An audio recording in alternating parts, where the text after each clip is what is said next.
God will work it out. One thing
I know.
He perfects all that which concerneth us. He's our present help in time of need.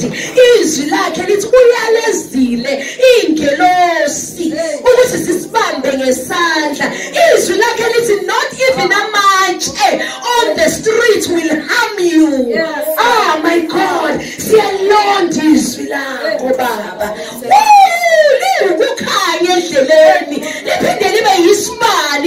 we know it will work out for our good. Asina valo, asina wesaba. Wabusinigili izwilake. Umile itembiswani izwilake. Can you sing it one more time, choir? I feel the anointing of God. God is working it out. I don't know I don't know what's happening in your life. All I can assure you, all I can testify, all I can say is that my God is working it out. Quiet, take it on. God is working out. One thing I know, one thing I found. God is working out. One more time. God is working out. God is working out. One thing I know, one thing I found. God is working out. Be still, my soul, be still and know.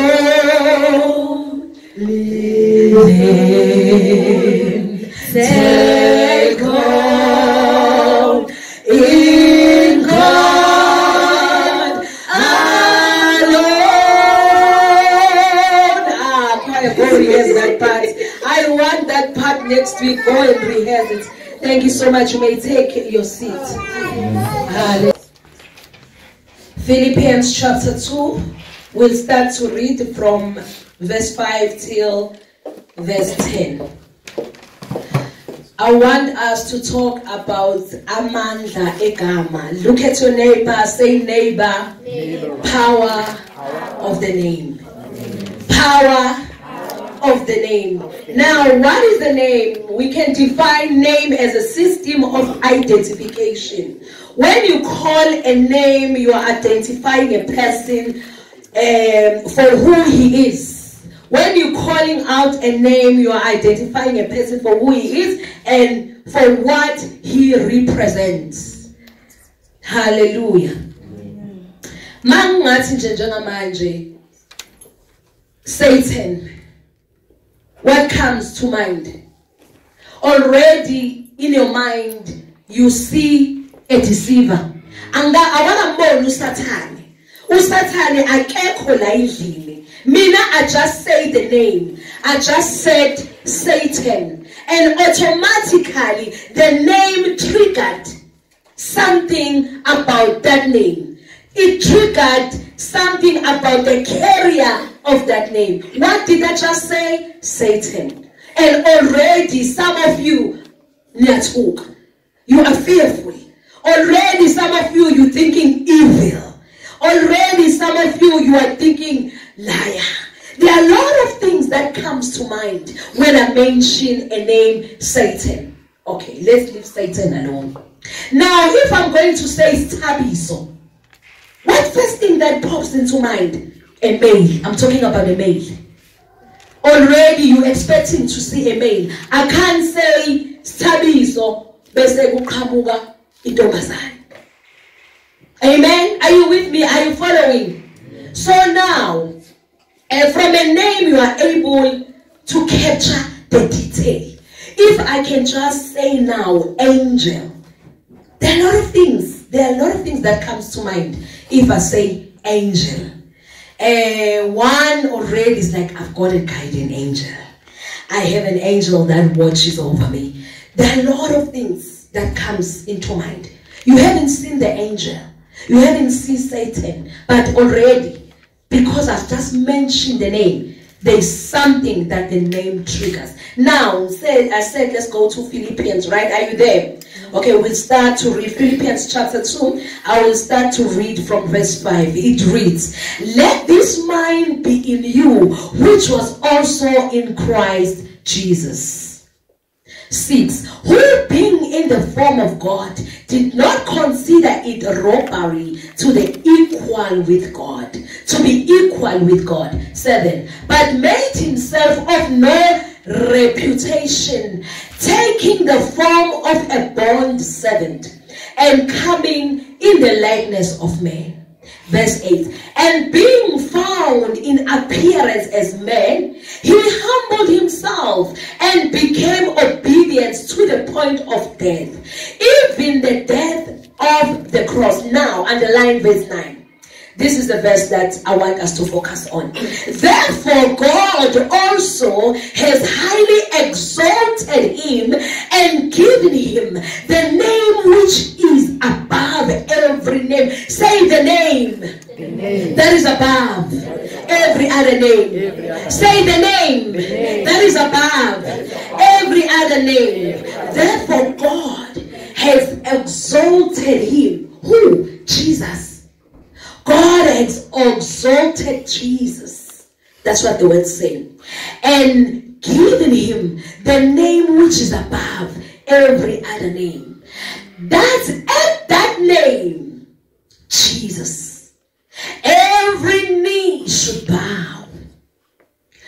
At that name, Jesus, that every tongue it will confess. That every mention of that name, sickness will bow. Every time you mention that name, fear must be removed. Bondages must be broken. Chains must be broken. Yoke must be destroyed. At that mention of the name, God say, verse 9, God, therefore, God also has highly exalted him and given him the name which is above every other name, that at the name of Jesus every knee should bow, of those in heaven and of those on earth and of those under the earth, of those in heaven. Just picture the authority. Just picture the weight that this name carries. Above in heaven, here on earth, even underneath the sea. Listen to this. And that every tongue should confess that Jesus Christ is Lord, to the glory of our God the Father. When the name is mentioned, it carries possibilities that the barrier of that name carries. You know, the scripture, it says, blessed is he who comes in the name of our Lord. Whose name are you coming at? Uzangaliphi igama. Ngifuna ukukhombisa amandla egama namhlanje. That's my message. Amandla egama. There's a story in the book of Acts. Remember when the sons of Sceva, they tried to crush amadimoni. So the sons of Sceva, they tried to chase the demons away from those who were demon possessed. And the demons, they answered. They responded that, Paul, we know. Jesus, we know. Who are you? Who are you? Whose authority are you using to kick us out? Usiqosha ngaliphi igunya? Usiqosha ngaliphi igama? Ngoba uPaul siyamazi. uJesu, the name of Jesus, we know. And at the mention of that name, we are cast away, we run away, we hide. Now, whose name? Niyazi ukuthi amadimoni abenzani? Amadimoni iBhayibheli lithi ababhaqa ngenduku, abakhumula impahla, bazizwa bebebeza begijima istrategy. Imagine abantu abafuna ukwenza izinto zaphezulu, abantu abafuna ukusebenzisa igama elinamandla. That's the name of God, the name of the Son of God, the name that has been highly exalted above every other name. You want to use that name, you must qualify, child of God, to use that name. There is so much power in the name of Jesus. That's the only name. That's the only name. Indale responda kuyo. The name of Jesus. Ngoba uNkulunkulu has highly exalted that name above every other name. Ningawabala amagama, angifuni ukumosha isikhathi sami ngibabala. Bakhona abanye abanamagama abawasebenzisayo. Let me tell you namhlanje, awulikho igama elingaphezu kwaleli gama elithi Jesu. Ilona gama esinikezwe lona ukuvula ngalo iminyango evaliwe. Ilona gama esinikezwe lona ukunqoba. Igama elithi Jesu lifana nenkemba othi mawuhosha, mighty Jesus. Amen. Oh Jesus. Izimo eziphilayo kube izona ezivumayo. Even indalo, it claps for you when you mention the name of Jesus. Even sickness, it bows at that name. That's the only name that is feared by the enemy. You can kuwenza konke, but don't say Jesu, Jesu. Mawubhekene with the false prophet, they hate that name because they understand the authority that is in that name. Mawubhekene nesimo, ingozi, ubona kahle ukuthi le track is a teen. Shout the name of Jesus. The minute you say Jesus, Jesus, the heavenly angels that are assigned to you, immediately they take position. Immediately they come to your rescue. Uyibona uphumile engozini ongazi ukuthi uphume kanjani. Uyibona uqhathazekele kanti ingelo zifike zakhetha zakubamba immediately zawuphonsela out there away from danger. Amen. Because that's the only name that as abantwana bakaNkulunkulu we've been given. But how many of us are using that name? How many? Do you even know? Do you even know the authority that comes with that name? Oh, Malasaya, Shakalabakasaya. Even in the nature responds to the name Jesus. Mangabegithi, leli gama, it's been given authority even ngaphansi komhlaba. Do you know ukuthi kunomhlaba khona ngaphansi? Those angena zinenga zami laba bathwasayo masethiwa khona iminyango enkulu yala emhlabeni ogobela basuke bekutshela ngenyongo ehlala ngaphansi komhlaba. Mama usuyilo umuntu ongena emanzini bese uyanyamalala insuku babuye bakulanda uphume thi ubulapha ngaphansi komhlaba wenziwa ama rituals akhona. The word of God, it says leli gama lithi Jesu linamandla ngaphezu kwakho konke okwenzakala lapha ngaphansi komhlaba. Amen. You know when you have someone azokutshela, I don't know. Noma it's in fashion yini, angazi ingane encane ziyathwasa lately, ingane encane ziyazi umoya wobungoma. Kusho njalo zithi sinobizo everywhere you go, every street nibona izangoma, ubone ama-slay queen ezangoma. You know some fashion TV uyaveza bayibiza ngamagama yini kuthiwa yini bayobani. Angifuni don't mention them yet. Let's not waste our time with such names. Now we talk about the name that is above every other name, the name that carries so much authority, and that's the name of Jesus. Amen. But trend on social media, and here we are. He has given us the name, but we hardly use it. Amen. We don't use it. We are champagne. Jesus, I'm healed in the name of Jesus. By his stripes, Jesus, I was healed. And yet we carry so much power. The balm of Gilead is in the tongue. You just say, "Give him Christ to Jesus." ngiphilisiwe.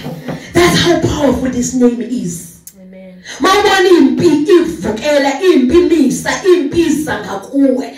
Just say Jesus, Jesus, Jesus. Yes, but even in sleep, let me tell you something that will shock you. Yes, but I find myself, even when I'm asleep, my body is resting, but my spirit, it's this one time I'm sleeping. You know, I was so tired. And my spirit is awake. So much so, I was literally smelling. You know that smell, the meat, I was smelling that. And like immediately I'm hearing they mentioning some names. And now these names are the people that I know. They were not mentioning my name, but it was the people that I know. And immediately my spirit was like, in the name of Jesus, I bind. In the name of Jesus, I bind. Literally, I'm sleeping, but my spirit is interceding, is fighting. Amen. So when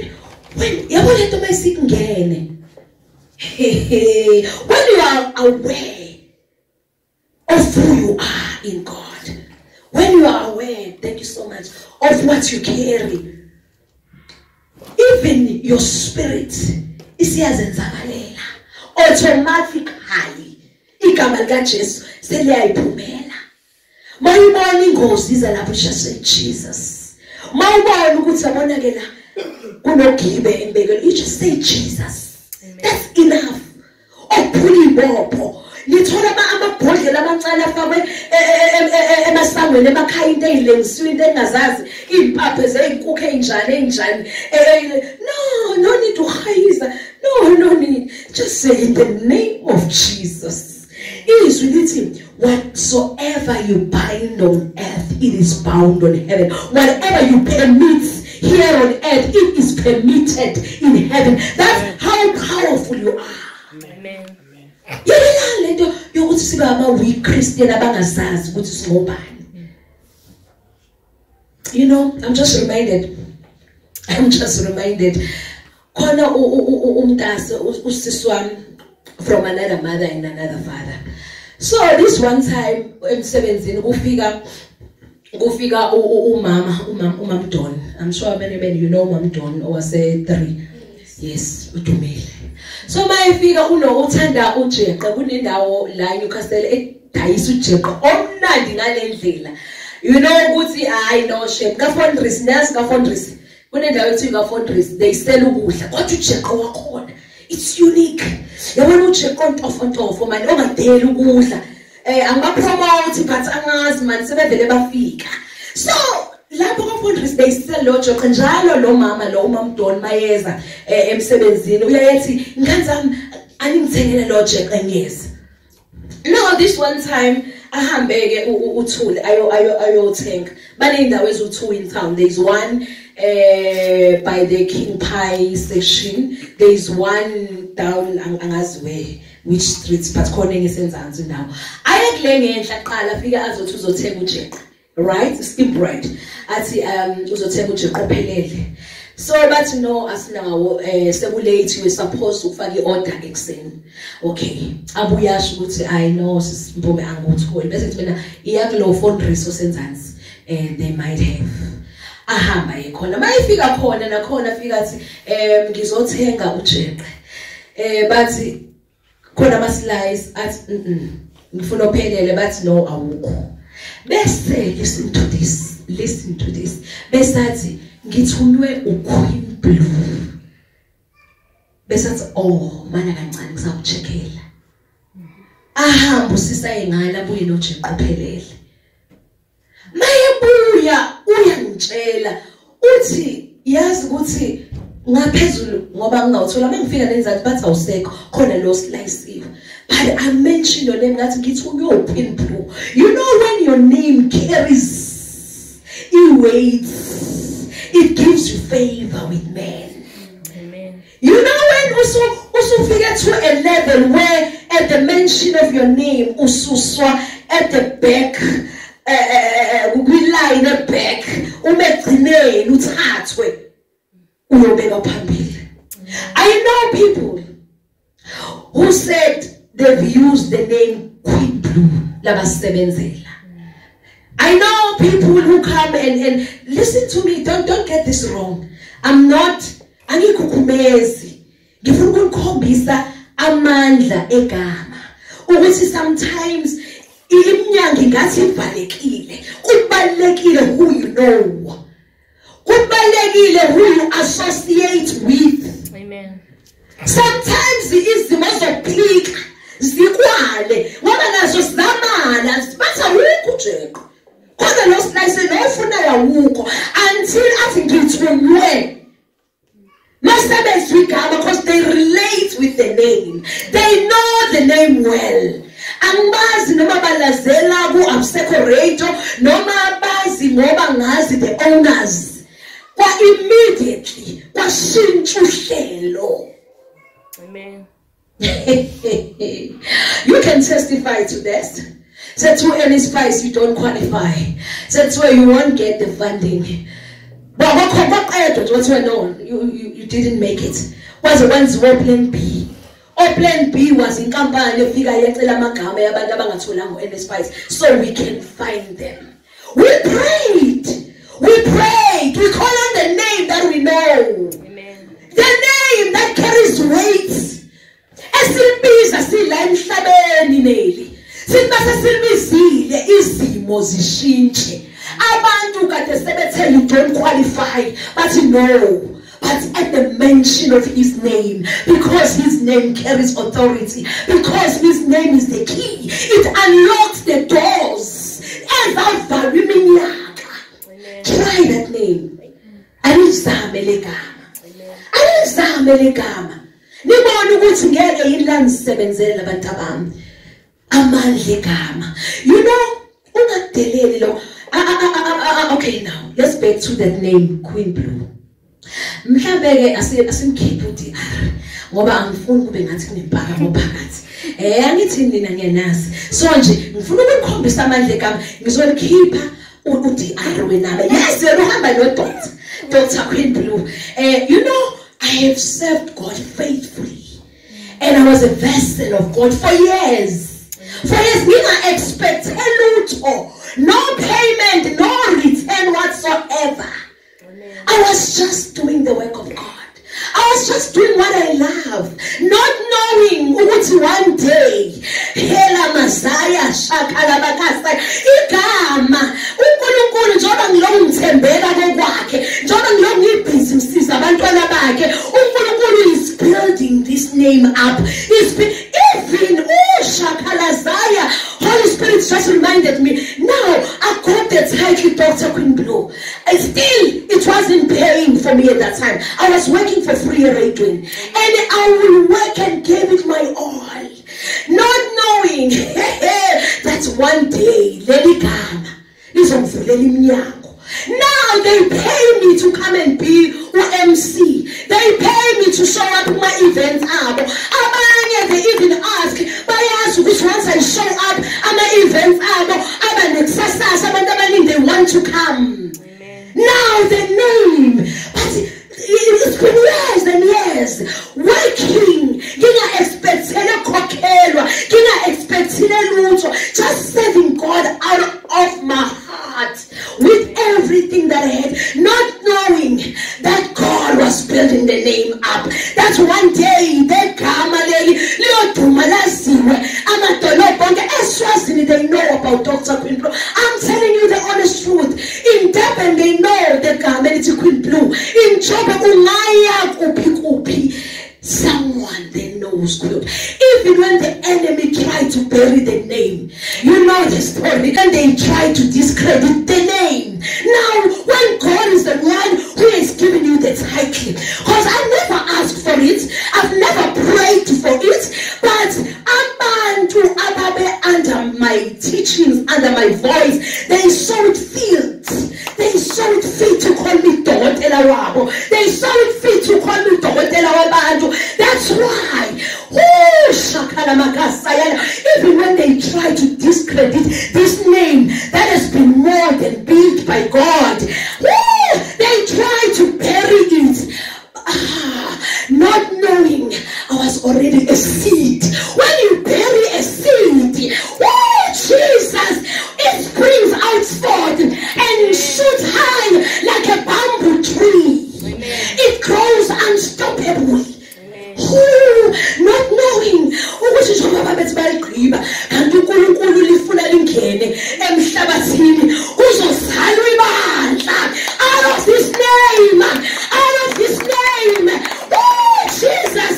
Abanye babecabanga ukuthi is the end of it, abanye babethi kuphelile ngaye, abanye babecabanga ukuthi I will never show up my face in public, abanye they thought I will never speak ever again. They try to silence my voice, not knowing I'm a seed.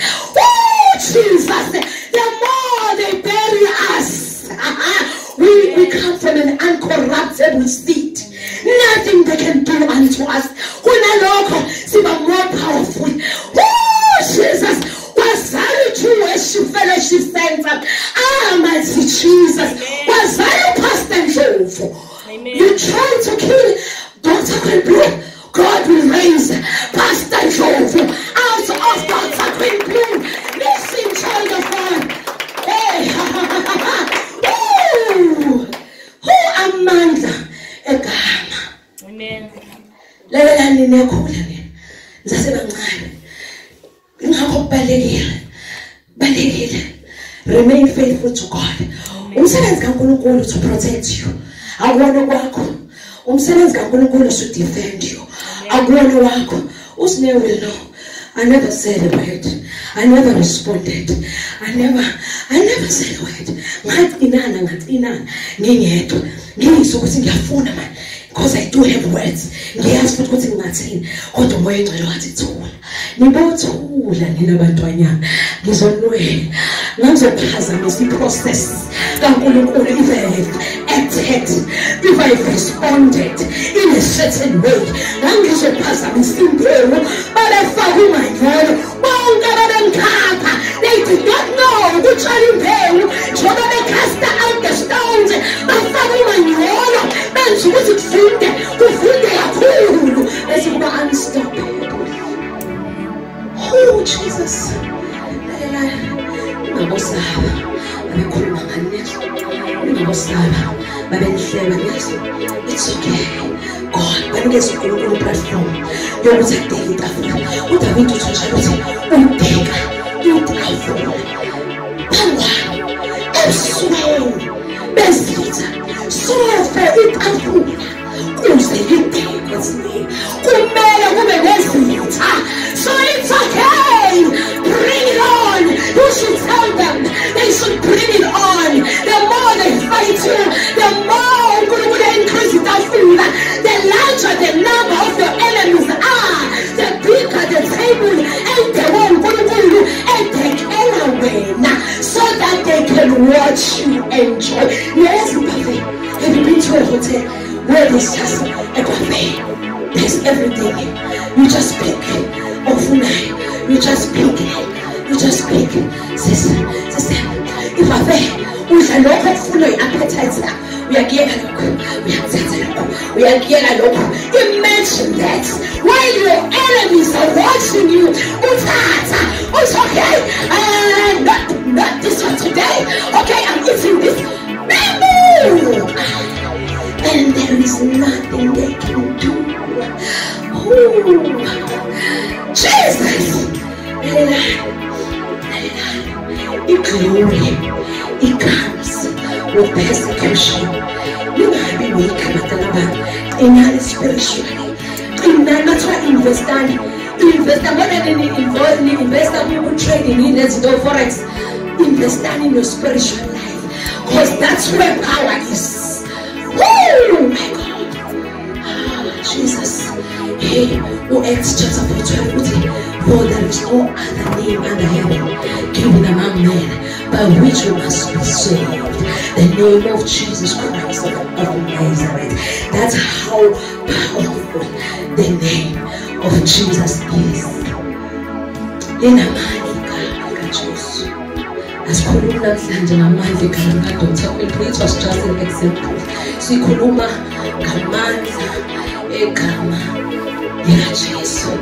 Uzwe ngani ukuthi nginiwe vele ngifuna hawu kusama kakuzame nje uNkulunkulu bakithi asingento nje yana nje correct nje handsome nje ezokunakekela Nkosi yami bese uza nayo ke enkonzweni ungayishiyi ngemuva bazalwane baletheni ngizobabona musani kuloku nibonele ngiyaqasheni baletheni la in the house of the Lord umoya uzokhuluma ukuthi uye noma cha ngitsave you know we headache ngishasha ngikusave ngistress ngitshela ukuthi uyamali umoya ogcwelelo uyamphika umoya ogcwelelo bazalwane yabona ngantshela lena ngathi kule bus yabona bagathiwa all men of God the pastors they call me bathi Ndlovukazi babe yasho ukuthi Ndlovukazi woman of God babe yasho ukuthi prophetess of God bakhohlisiwula mina uyo-approve maswe uNkulunkulu ususamkhanda he's under construction ngoba kuyomele abe equipped and trained and prepared udila nale Ndlovukazi eyimina Jesus kuyomele athande uNkulunkulu kudlula mina then yes it can work other than that no one qualifies Shakadem niyazi abantu bemfundisa ukuyakustande ngoba ayimele khulekani uNkulunkulu usamkhanda yamprepare nani you should not just say yes to the next gate or to the next baby girl you look like a model don't just say yes baby umhlala kanjani ezitho zakhe ezithi ukani nibahle kanjani senginogcobo la ekhaya futhi nafika ninge nje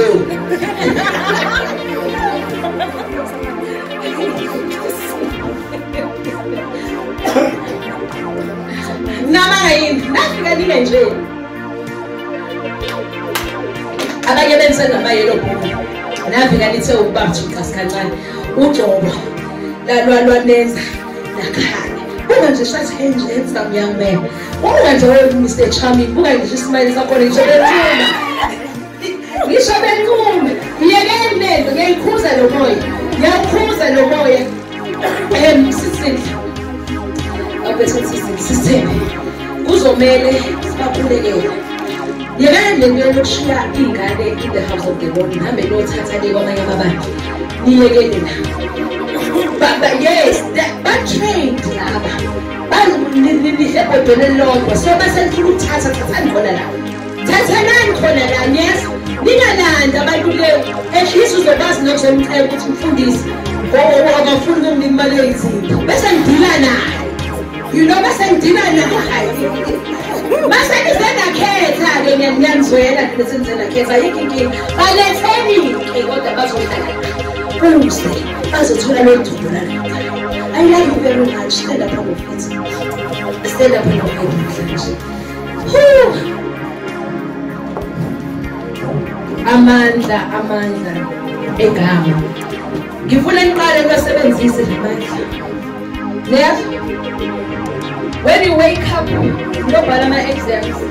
You'll be writing your final exams, right? I want you before you start. Call on the name Jesus. Umcele ingqondo yakho ayiprepare. Ask if moya ongcwele ayisebenze so that uzokhona ukuabsorb more information. Uzokwazi ukuthi even once useclassini ukhumbule everything that you've studied.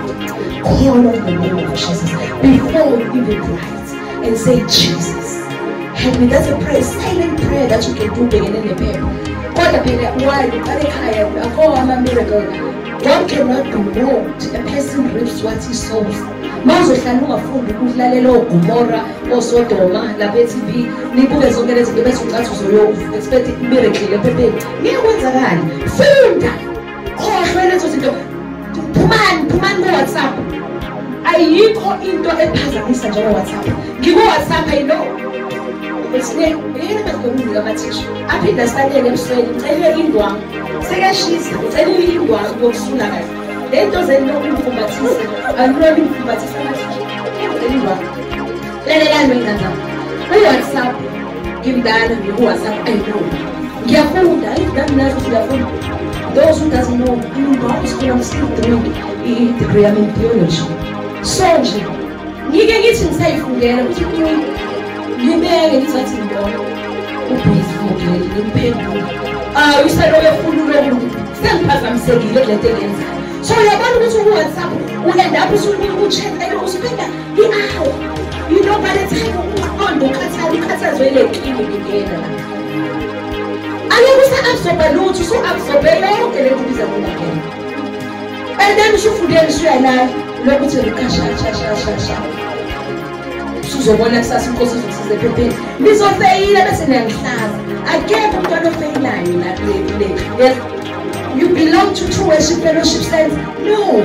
Ufundiswe nakafeyila sister nganilalela amaphepha ami wabekela ngimvulela ama-results ami. Ngiyatshela ngiyabuza my lecture ubamlanga wawafada is uphinda abe yi-lecture yami ngibhaka school. And I pass with distinctions. I'm telling you the honest truth. Mangibali phepha la 2 hours 30 minutes babuzela bazotshela ngiliqeda in 20 minutes. I-hour la 2 hours 30 minutes 20 minutes I'm done. And ngizoyiphasa bekawa ngijoba ngibhale 2 minutes ngizofeyila. Ngizophasa. Ngipasa with distinction. Ngidlalela bo 78 nothing big. Bathi nje ngiyashosholoza. So ashosholozeni sonke ngiyazamleza. Yeah, ngasala sabeni sonke nje niphase. Lazi ukuthi niyinto mangifika mina ngimongwele. Ngabona kusifunda ukhumbuze. Once I get home every nginanojobo lo-crema. Hey, nginakrema u-2 pages as it is. Kodwa mele ngikhulekele ukuthi kungadaleki ngisho ilobby igama. Ngoba lepheka ilobby ihambe ngiyafunda iplan ngisayibuyisa ngivala amehlo ngifuna ukuye njengoba injalo. I'm telling you, kuba ngathi wazi wathi omunye ubaba esifunda naye bakhamile. Athi uneyilwane. Ngekele mazilwane ubhala. Akekho umuntu ongaqeda iphepha lathi order in 15 minutes uyaqedile. Fika 7 question 3. Yena usayasubmit. Let's do this. I get excited when I write exam because I'm better on the test. What when we are students? What we are doing? I think nabasi abantu abasabahamba inyanga kusaneza athanazi abake benaqala nani feeling yanga zingoma zithwayile ukuhleza ngerace uchabe nazi ngizabo nami nazi ukukhuluma besaphila thina ukuthi abazulu basebenza awubuzi ukuthi uyathanda so nana ngifalele engweni lonke yesu ukushaya inyanga lokho round sethatha ungazi ukuthi ngibobelani into yey ngoba kukhulu siyabonga sikhuliliwe but let me tell you bantshela ngeke ukuthi bathi ubethatha kathi kathathu babize nina mama babize nathi senze njalo kodwa ke thina usibize wekhaya moyo ngabize woza khaya wami awukhayisela manje sengiyalibhala le phepha ngicela ukuthola ubhima biza ngiyobese nizikho zami animgogolisa ngokose ezulwini hayi phela lembuzo ephathwayo uzovele nje engodweni akhabuye wonke ama-answers. That's how we do it. Angisho ukuthi ngena nembuzo ama yokhala nibangihlazi sembizwe esikoleni ntwana ingane esontweni lami ibanjwe lembuzo nize ningangihlazi fundani study. The word of God says study to show yourself approved. Uma ingcwele ikhona ukunisiza igama likaJesu likhonela bona lokho lisebenzise njengomjomana. Amen. Father God, I pray for I pray for wisdom, knowledge, and understanding. Anoint each and every one of them of ingqondo yabo ifane nesponge, oh God. It's made commands, commands. Ingqondo yabo absorb as much information as possible. Baba bakhumbuze konke abakufundile. And Baba, I pray ukuthi inciphi appetite yokubuka TV, inciphi appetite social media, away with Facebook, away with WhatsApp, babo baconcentrate ekufundeni kwabo ukuze bazohlokomeliswa ngomzuzu wokuvuna. I pray for them, oh God, bakuhlakanipha sikho isidomo la endlini, oh God. Akekho ozofeyila, akekho ozophinde iclass, my God. Siphasa phela. It's all about the kingdom of God. Uzona babo unikeze udumo ngempilo yabantwana bakho egameni likaKristu Jesu. I pray ukhona kule ndawo wazani noJesu njengenkosi yomsindisi wakho. Phakamisa isandla sakho ngikhuleke kanye nawe uzokwazi ukuthi uqualifye ukusebenzisa igama likaJesu. Namanje phakamisa nje isandla sakho la ukhona. I see that hand, I see that hand, I see that hand, I see that hand, I see that hand, I see that hand. Hala mazaya, I see that hand. Tashele la maswisho bekhulu.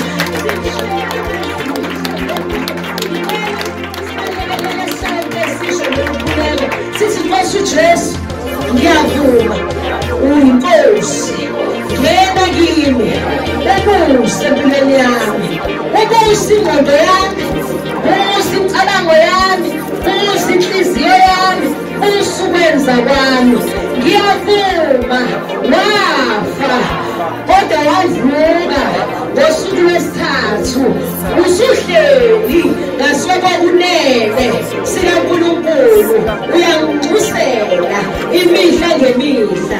Namhlanje nginikela impilo yami esandleni sakho Jesu. Ngenze isidalwa esisha okudala kudlulile bheka uvela okusha. In Jesus' mighty name, hallelujah. You are